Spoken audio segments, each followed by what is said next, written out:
મોદી સરકારનો dream project ભારતમાલાનો Banaskantha જિલ્લામાં આકરો વિરોધ થઈ રહ્યો છે। એક્સપ્રેસ હાઈવે માટે બનાસકાંઠાના 4 તાલુકામાં જમીન સંપાદનના ઓછા ભાવને કારણે ખેડૂતો નારાજ છે। ત્યારે જુઓ અન્નદાતાના આક્રોશનો આ અહેવાલ।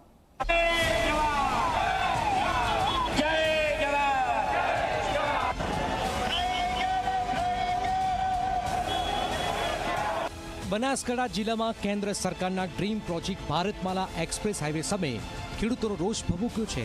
થરાદથી અમદાવાદ વચ્ચે ચાલી રહેલા આ હાઈવે પ્રોજેક્ટ માટે જમીન સંપાદનમાં ખેડૂતોને યોગ્ય વળતર ન મળતું હોવાના આક્ષેપો સાથે હજારો ખેડૂતો રસ્તા પર ઉતર્યા છે।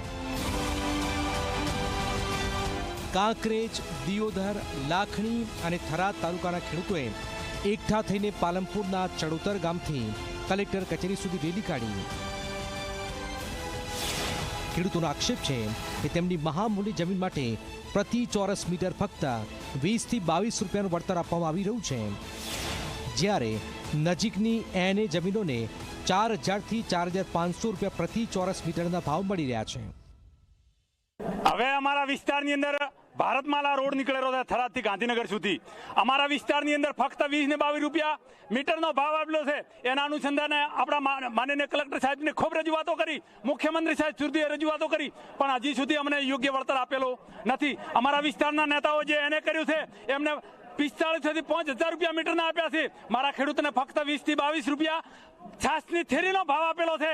અમે ફક્ત ને ફક્ત અમારી માગણી કરીએ છીએ, જેવી રીતે એના ખેડૂતોને આપેલો હોય એવી રીતે મારા ખેડૂતોને પણ મળવું જોઈએ। ખેડૂતોની આ રેલીમાં વિપક્ષ પણ સાથે જોડાયું। જિલ્લા કોંગ્રેસના આગેવાનોએ કલેક્ટરને આવેદનપત્ર આપી ખેડૂતોને ન્યાય આપવાની માંગ કરી। બનાસકાંઠાના સાંસદ ગેનીબેન ઠાકોરે તો આ મામલે ભાજપ પર ભ્રષ્ટાચારનો ગંભીર આરોપ લગાવ્યો।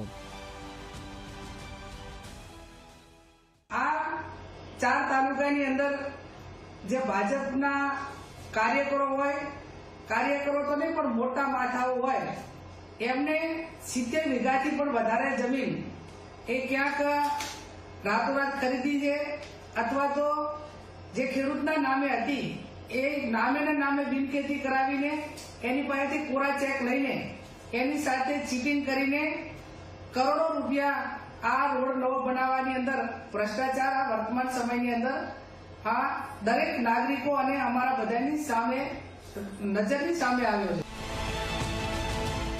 ભારતમાલા પ્રોજેક્ટ હેઠળ થરાદથી અમદાવાદ સુધીના હાઈવેનું કામ શરૂ થયું છે, પરંતુ ખેડૂતોનો આક્રોશ યથાવત છે।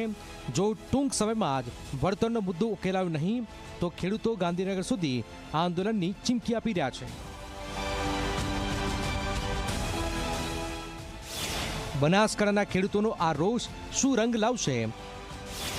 શું સરકાર આ માંગણીઓ સાંભળશે?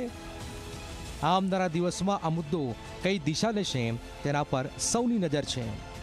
અલ્કેશ રાવ, ઝી મીડિયા, બનાસકાંઠા।